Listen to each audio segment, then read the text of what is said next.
Okay. So, so first topic today is the restores keyword. I think, okay, the restore. Okay, so take a look at the code here. So first thing is I declare extension to extend the strings to conform to arrow. So in that case, I can just throw some string as a arrow. So as you may see before, when I talked about like how to define your own arrow type, okay? You conform to the arrow protocol. And in this case, we can do something like that, okay? Just conform the string to the arrow protocol. In that case, in this line, we can just say throw, well, some strings, okay? Just some convenient function, okay? And we define two functions. First one gonna throw something, and the second one just return true, okay? And let's assume we have the third function, which is called execute, which essentially just take the function and execute the function, okay? And the signature looks like that. So is that clear, like how we use the syntax here in the last function here? All right. So it takes a function and which gonna throw, okay? Might throw, okay? And the entire function might throw because, well, you're gonna try the function you passed in, which might throw, okay? And if the function block execute correctly, you're gonna print the execution finished text, okay? Now, let's focus on the usage of this execute function, sorry. So let's say we want to call the execute function by passing two different functions. First one is the function gonna throw something. Oh, sorry, the first one on the left is the function that won't throw, just return some Boolean, okay? And on the left, it's a function that will actually throw something, okay? In this case, you have to be explicit about like to do the do, try, catch block, okay? But the thing is, well, and you can see, so the code on the left gonna print the execution finished text, okay? But the code on the right, you're gonna say bad things happen because, well, it throws some exception and the execution gonna go to the catch block, okay? Is that clear? Okay. Now, take a look at this thing. On the left-hand side, we have this do, try, catch block. But the thing is, we already know this function won't throw anything because we passed the function that, well, definitely won't throw, okay? The thing is, you have to do the do, try, catch block because, well, you mark the execute function as throw. So you have to do this error handling here. But the thing is, we don't need that one because, well, we know you won't throw. So that's the place where we want to use this keyword called restores, okay? Instead of using the mark the execute function as throws, we replace that keyword with this restores, okay? By doing that, the Swift can, do some stuff on, just figure out the code flow in our code. So in that case, when we call the execute and pass the function that won't throw into the execute function, you just call that, okay? You don't need to do the do, try, catch block here, okay? Otherwise, if you go with the throw keyword after the execute function, you have to do the do, try, catch block, okay? Otherwise, the compiler won't let you compile the code, okay? That's where that's where you may find the restores keyword can be helpful, okay? Any question on that part? Any? All right. So is that clear? Okay. Now, let's move to today's topic. So first thing is, I do have some comments on the second assignments. Actually, let me show you the. Okay, so it's a kind of the solution version of the assignment 2. Okay, let's run this in first. And there's actually a bug here. Not really bug, like visually there's something off here. So it happens here. So take a look at this thing. Okay, this button. You have programmed this view, right? So when I click on this button, well, so what kind of behavior we expect? Anyway, yeah? Switch upside down. Uh-huh. Switch to face in the other way. Yeah, you just change the icon, right? And also, meantime, we're gonna expand this panel, right, to the full screen. Okay? And this is kind of animation you can see. However, pay attention to this one. Okay, pay attention to this one. So the animation is applied to the entire panel, but the animation doesn't come with this one. Actually, let me slow this animation here. Okay, so I click on this one. Okay, so you can see the SwiftUI can infer what kind of, I apply a correct animation to that view, so SwiftUI can infer, so what kind of elements I need to animate, right? But the thing is, this one doesn't, at least SwiftUI kind of,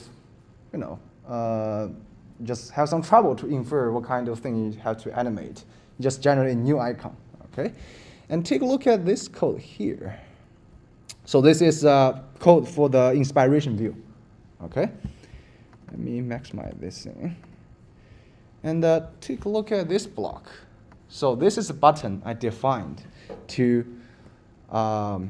this is the, let me show similar here. Okay, so this is a definition of this, declaration of this button here. Okay, so this is the button when I, according to the show more, which is a Boolean, to conditionally show two different views. Okay, so spot any problem here? That's why we have such problem in our view. Yep. Well, you don't explicitly, you don't do an explicit animation on the top of show more. Yeah, that's you can do that, and essentially what you're trying to do is kind of apply transition to different views, to two different icons, right? That's why you want the explicit animation. But actually, there's a more easier fix here. So think about the identity. And this icon, actually, we want to make it a just a single view, right? Yep. Did you make it the question mark operator? The ternary operator, right? Yes, let's try that. Okay, let's put this here, and let's say show more. Otherwise, I'm gonna use this up icon. Okay. Let's comment this out. Okay, actually, let's run that. That's slow. All right. There we go. Now, let's take a look at this thing. Okay, now it animates with the view, okay? The reason is, I mentioned maybe last week, so it's about identity, okay? Essentially, just trying to make it like one icon, one view, okay? With different, symbol in that, but essentially just still one view, okay? So, usually you want to use the ternary operator on the initializer or on the view modifier. Okay, by applying a view modifier, essentially you are still working on the same view, exactly the same view. Okay, but if you use the if-else, essentially you create two different views. Okay, and of course you can apply the explicit animation to make the view transition. In this case, if you are using the if-else statement, it's also valid, but you might have some trouble to properly animate things. Okay. So usually you go this way. It's a more preferred way, okay? Now, well, let me first check whether actually recording. Yes. Okay, now let's talk about some SwiftUI building views that you might need for the next assignment, for the assignment 3. And by the way, the assignment 3 is released, and this, well, I personally think it's pretty straightforward. Okay, so you can get it done maybe in 3 or 4 hours, but if you're expert in that kind of thing, I guess you can make it done like in 1 hour. Okay. All right, so you may need the sheet, the form, and the section and text field, okay, in the assignment 3. So let's go over this concept here. All right, I don't need this one. Here we go. So first thing I need to do is locate the content view. Okay, just I go back to the previous project we are working on. Let's open up the preview. Okay, actually I'm gonna run that in a simulator. Okay, animation. Okay, here we go.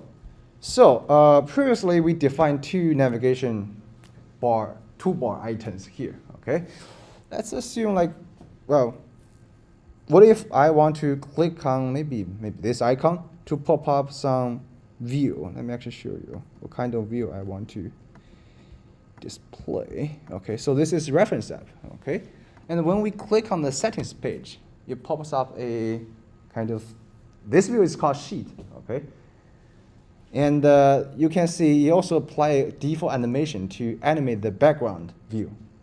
Okay, this is all this actually is done by SwiftUI itself. Okay, so it comes with SwiftUI, and let me show you how to open up this thing. Okay, and in this case, let's first locate our toolbar item here, which is this one. Okay, so previously we just put some like print statement here, but right now maybe I want to toggle some state variable to open some view. Okay, so the first thing I need to do is go to the top, and I'm gonna declare a @state variable, and name maybe show sheet. Okay, and by default it's false, so it's a boolean. Okay, now go back to this one, this toolbar item, and this is kind of the trash can icon on the top. Okay, I'm gonna say if I click on the item, okay, I'm gonna toggle this one. Okay, toggle the boolean variable. Okay, and so when this show sheet is marked as true, okay, I want to show some new view. Okay, so you can easily apply this thing with something called dot sheet. Okay, and it takes 2 things. First one is a binding. Okay, and in this case we're gonna use create the binding from this show sheet variable. Okay, and the content is the view we want to display. Okay, for example, I can just make a simple one. I may say hello with a text. Okay, and compile this in and click on this icon. You can see it pops up a sheet. Okay, and all the animation on the background is kind of done for you. Okay, now let's take a look at the form and section. Let's create a new view here. New file with SwiftUI view. Let's name as my form. Okay, so what is form? Now let's go back to reference app again. Okay, when I open up the settings page, this thing you can see there's some nice header and grouping different things together. This is a form. Okay, and the entire thing is a form, and all the elements inside this form is called section. For example, I have a section for general settings. Okay, now let's take a look at how we can create a form. Well, the syntax looks like that. Well, it's named as form. Okay, and inside this form I can create a section view. Okay, and take a look at the initializers provided for the section. So first thing is I can create a, I can use this one, actually not this one, this one. So this initializer takes two things. First is a string, which is a title you're gonna show on top of each section, okay?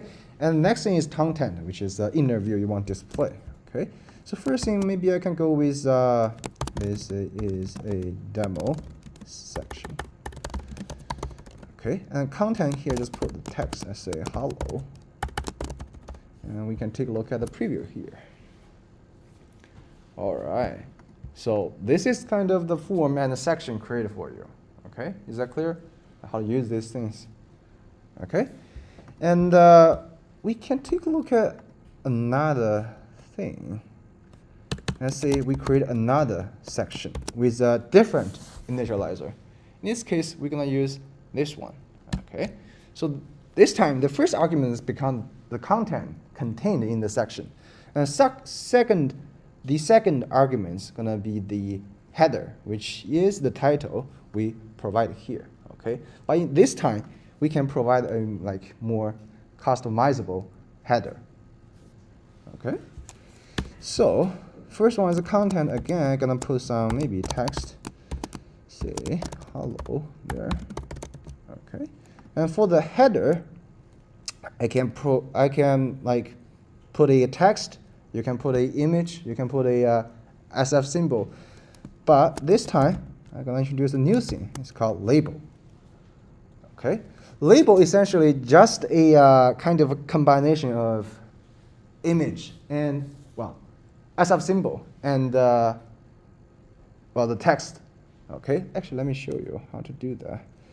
So it takes a string, which I'm gonna go with maybe a demo section with icon. Okay, and then choose the SF symbol. Maybe just get a random one. Okay, and take a look at the effect. Okay, so this one is a header. Okay, exactly the same one as before where we provide a text here. Okay, but this time I'm gonna create a label, and label comes with a text and also an icon. Okay, this is how you use a label that's how you can customize the header. Okay, of course you can also like maybe apply a different color here. Maybe you can go with red. Okay, you can see you get a red header. Okay, you can also just try different initializer on the section and to see all the functionality it provides. Okay. Now let's see. The next thing is text view. Okay, the text view is essentially just a view to help you to let user input some text. Okay, now let's create a new view. Maybe this time I'm gonna call that as my text field or whatever. Okay, so first I'm gonna create a state variable. Maybe go with my string. Okay, and this time we're gonna use a text field. Okay, and text field takes two things again. First is a title, just get a random one, my text field. And second one is the text you're editing. Okay, and it takes a binding. Okay, now let's create a binding from this local variable, this local as state variable here. Okay, and take a look at the effect. Okay, let's get it smaller. Is that visible? Or is that too small? Anyway, I think we get it. Okay, so I'm running the preview here. And this is a text field. Okay, you can see what I provide here, which is a title. Okay, is kind of the placeholder provided for your text field. Okay, and you can input some text. Okay, of course, you can also create a VStack, and you have two things.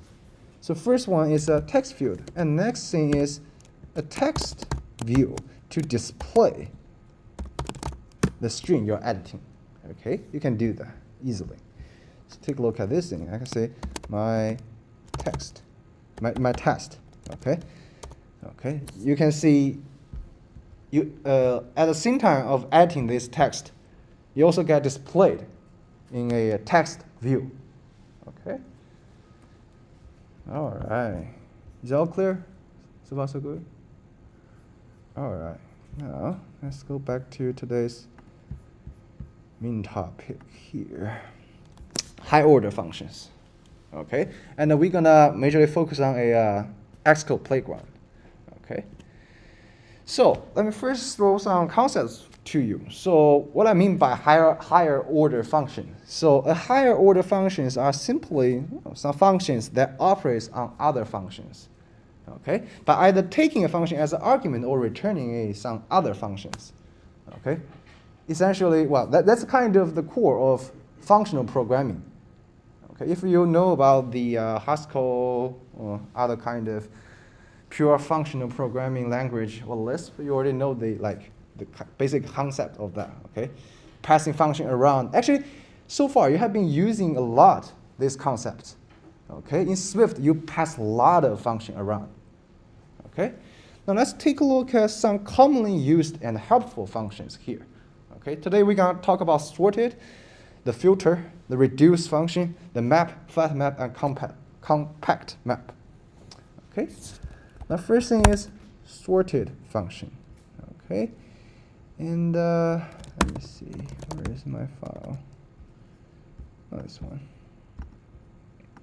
So the playground file is uploaded to the GitHub repository, I believe, and it should be. Let me see. There we go. Yep, it should be right here. It's named as higher order functions. Okay, you can open that one in the Xcode. Okay, now let's go back to the top, the first line. I just created some array, okay, contains lots of different numbers. Okay, it's a quite simple case here. Now, first let me show you how to use the sorted thing. Okay, the sorted is a function defined on all collections. What I mean by collection, essentially just, so collection is a protocol, and array conforms to the collection protocol. And you may not know the string also conforms to a collection protocol. It's essentially just a collection of characters to form a string. Okay, and the sorted is defined on all collections.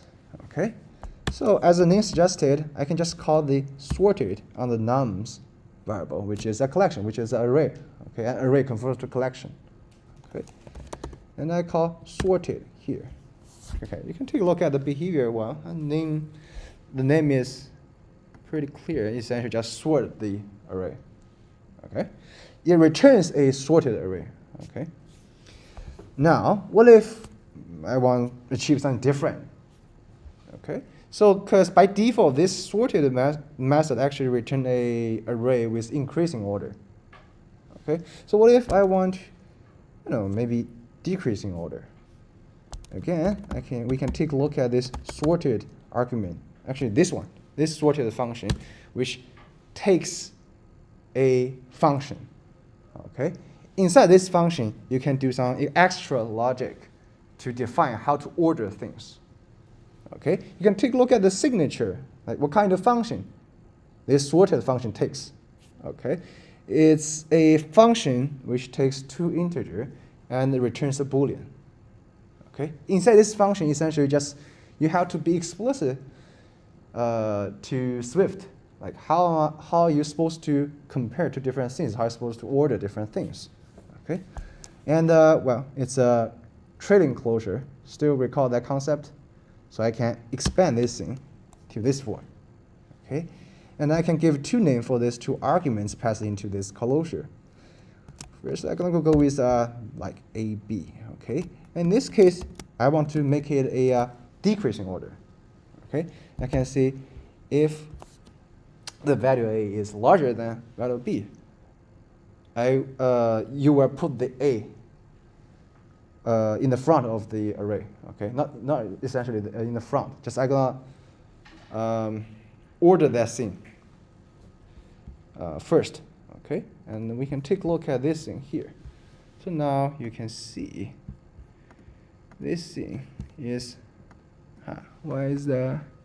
Anyway, but you get the idea, right? So now you order things in decreasing order. Okay. Now, let's take a look at the shorthand closure. Well, this concept actually is mentioned before, and you can take a look at this thing. Okay. So essentially, I don't pass all this long function into the sorted function. Okay.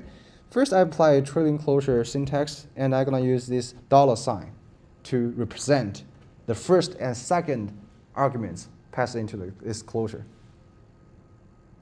Okay, and essentially this is same behavior as before. Okay, and makes things in decreasing order. Okay, is that clear right now? Anything? Okay. Now, let's also take a look at this thing. How about use some special functions in sorted? Again, we're gonna call the sorted on the numbers, on the nums array. Okay, I'm gonna use by, but this time I'm gonna use this thing. Okay, it looks weird, right? But let's try to run this one. Okay, you can see it stores things in decreasing order, and of course you can do something like this too. Okay, and it takes things in increasing order. Okay, it might seem a little bit weird, but essentially when you look into the document, actually in the define in the standard library, you can see this one. This comparison operator essentially is defined as a function name. Okay, and in the standard library, it should be something like that. Okay, so the name of this function is the symbol. Okay, this operator, and it takes two arguments and do some comparison and return a boolean. Okay, this is some signature defined in standard library, and yeah, and actually, well, just to mention, you can even put the use the emoji as the function name if you know. Anyway, you can do something like that. Okay, I can say print. Okay, hello. Anyway, okay, let me call this one. Let me copy paste. You can take a look at this one. I mean, if you want, you can do this way, but well, we don't recommend, right? Anyway, so the Swift is like fully support the entire version of entire environment for Unicode. Okay, so you can put any Unicode supported text into your code. Okay, it's totally valid. All right, now let's take a look at some more complicated situation where you can use this sorted thing. Okay, first case we're gonna say is we can use this sorted thing to separate even and odd numbers. Okay, it's just some special use case. Okay, again we're gonna call this sorted on the nums. Okay, we're gonna use this one, and this time I'm still gonna call this with A and B. And in this case, I'm gonna say if the first one, okay, mod 2 is 0, I'm gonna first order this thing in the front. Okay, in this case, if you run this thing, you can see it's kind of separated here.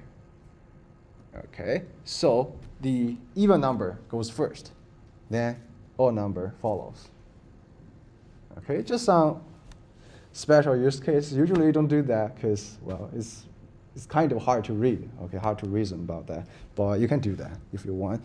And there's one thing to mention is in this case, I just use the first value, right? Just use A. Okay, I don't really need this B. Okay, and you can mark that as a underscore. Okay, essentially means, well, it passed in some arguments, but I don't care, and I don't use that variable. Okay, you can mark it with underscore. Okay. Now let's take a look at this one. So this is kind of more complicated use case here. So in this case, I'm not just separating even and odd number. And I also make both like even and odd number sorted in a increasing order. Okay, again, usually you don't do things like that because it's really hard to reason about your code, okay?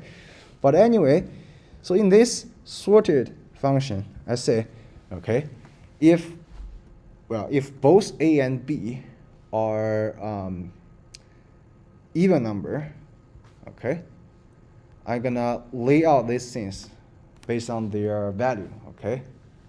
The smaller one goes first, okay? And what if they both are odd number? Again, smaller one goes first. In other case, I'm just gonna let the even number goes first, okay? And you can take a look at this thing. You can see we separate the even number and odd number, and they are sorted in a increasing order. Okay. Now let's take a look at this filter thing. Okay. This is next function we're going to talk about, next higher order function we're going to talk about, and it's quite useful, and you may use that a lot of times. Okay.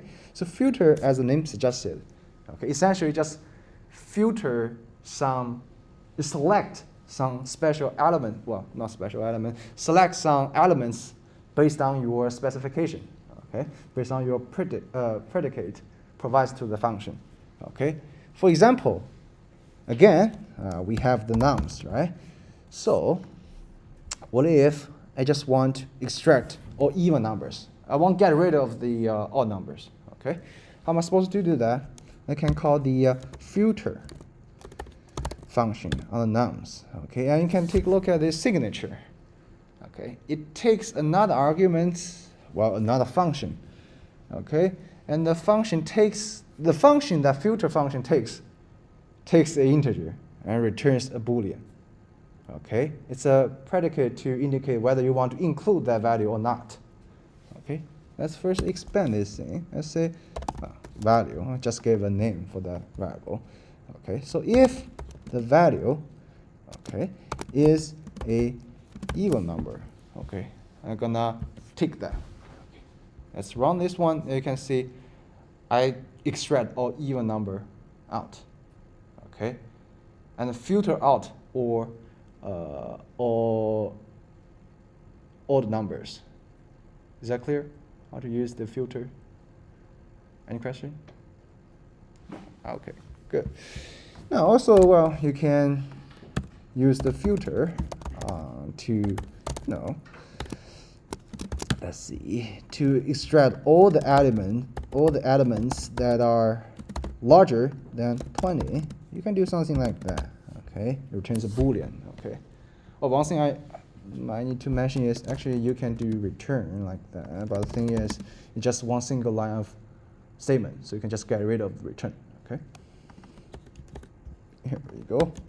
Let's take a look at this thing. You can see it returns all the elements that are greater than 20. Okay. Now the next thing is we can also use the key pass in the .filter function. Okay. First, let's take a look at these two things. I define a new struct. Okay, just named as data entry, and it has two local fields. First one is an index, which is an integer, and second one is a flag, and it's a Boolean. Okay, and and I create a array of data entry. Okay, this time I just put 11 elements into that array. Okay, and when the index is less than 5, I'm gonna mark the flag as false. When its index is larger than or equal to 5, I'm gonna put the flag as true. Okay, just some data initialization. Okay, now we have the data entries, which is an array of data entry. Okay, so what if I just want to use the because we have a flag on each data entry here. Okay, it's a variable named a flag. So what if I want to filter, just select all the data entry that which has a flag as true? Okay, I can do something like data entries dot filter, and this time use something like that. Okay, this thing actually you may seen before when we using the for each. Okay, and you want to provide ID for in the for each, use something called key pass, and this is key pass. Okay, essentially it means when you loop through the data entries, which is array. Okay, when you loop through this array, you take a look at this property inside each element, okay, and use that as the predicate.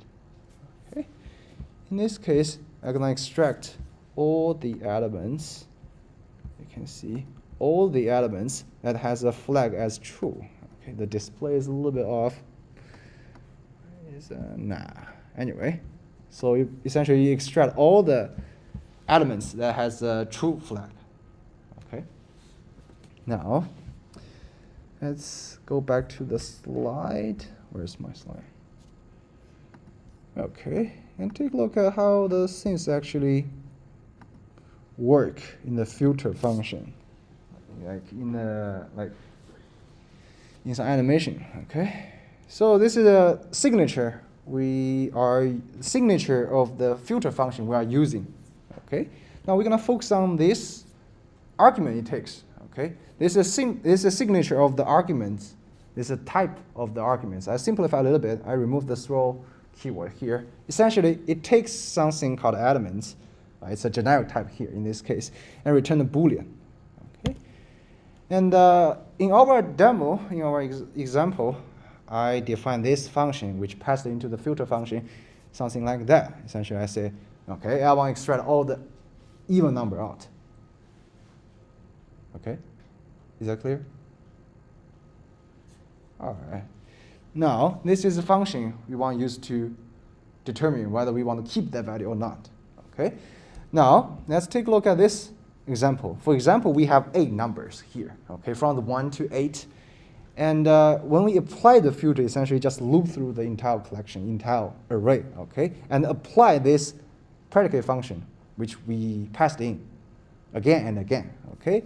Now, first, apply this function on the number 1, okay, and they're trying to apply, well, in this case, the value is the 1, okay, and they're trying to see whether it returns this one, returns true or false, okay. In this case, it returns false. So we just move to the next one, which is element 2. Okay. Again, you're going to run this one and say, okay, now this one returns true. So I'm going to grab this thing. Okay. Now you move on to this one, and it's false. So I just skip and take a look at this 4. Again, it's true. So I'm going to grab this 4. Okay. And yeah, it's kind of repeated process here, but you get the idea, right? How you form this thing. Okay. Now let's go back and look at next one. It's called reduce. Okay. Actually, before we actually go to the reduce function, let's first talk about one special keyword here. It's called in-out keyword. Okay. Take a look at this 2 variable. I have a variable named as value 1 and another variable named as value 2. So what if I want to define some function, maybe called as swap values, okay, and pass 2 variables into that function, and I swap these 2 functions in place. Which means like after I call in this function, okay, and when I again access the value 1 and the value 2, I got the swapped value, okay. So usually you cannot achieve that because the value 1 and value 2, what type of these 2 variables? Yep. They're integers. Yeah. Copied.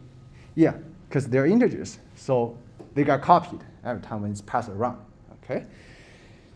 But there's something special called in-out keyword. Okay. And you can explicitly tell the compiler to, okay, let me actually pass something like reference or something like pointer. Okay. Now let me actually define this function here. So I call the function. I name the function as swap values. Okay. And this time it takes 2 things: the value 1, and it's an int, and value 2 is again an int. Okay. The thing is, in this case, I want them passed by kind of like pointers. Okay.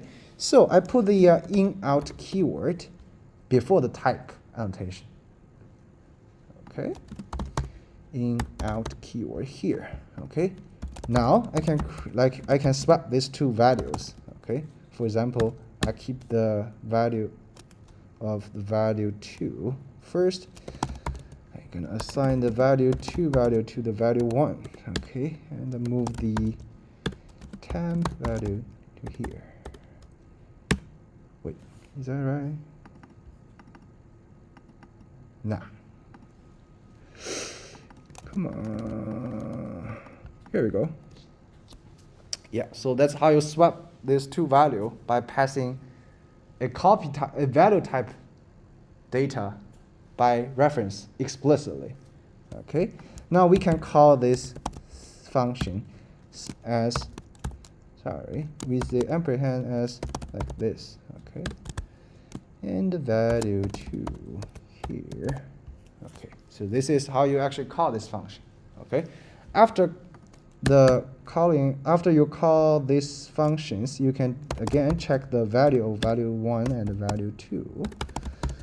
You can take a look at these things, and you can see both values got swapped. Okay, is that clear? How to use the in-out keyword. Right. Now let's take a look at this reducing. So let's imagine we have we want to get the sum of all elements in this num array. Okay, so well, obviously you can do something like that, which is essentially just a for loop. Okay, loop through all the elements inside this array and add them up. Right. Now you can take a look at the count, and well, it's pretty simple case. Okay, but however, we can simplify this process a lot by using reduce. Okay, now take a look at the first thing is called reduce into. We can again call the reduce on all the collections. Okay, we use this one. And the into thing, this argument takes is the initial value. Okay, let me actually first put the syntax here, and I'm gonna explain all these things. Okay, and let's see, partial result is this one. Okay, so essentially this into thing you passed in is something like the count variable we declared here. Okay, it's an initial value you want to add things upon that. Okay, now the second one is another function passed into that. Okay, inside this function, you're gonna this function actually gonna loop through the entire collections. Okay, and they're gonna apply this function again and again. And then each time, this argument, this next element, is each individual elements when you loop through this collection. Okay? And this partial results is the results from the previous execution of this line. Okay? And actually, you need to take a look at this signature here, reduce into this one. Take a look at this one, this signature. It says, the second argument, which is essentially the function we passed in, okay? And this partial results is in-out variable, okay? So when you operate, when you just, plus equal this one onto this partial results, it got modified in place, okay? Now let's take a look at another signature of reduce. Okay, which with this one, okay, this time we don't have this into, okay, and you can take a look at this signature again. This time it's just a result instead of in-out result. Okay, now let me put the syntax here first. Again, this one gonna be the next element. Okay, and this time we're gonna return something. Okay, since this partial result is not an in-out value, we cannot modify things in place. Okay, so every time when we execute this thing, it got copied.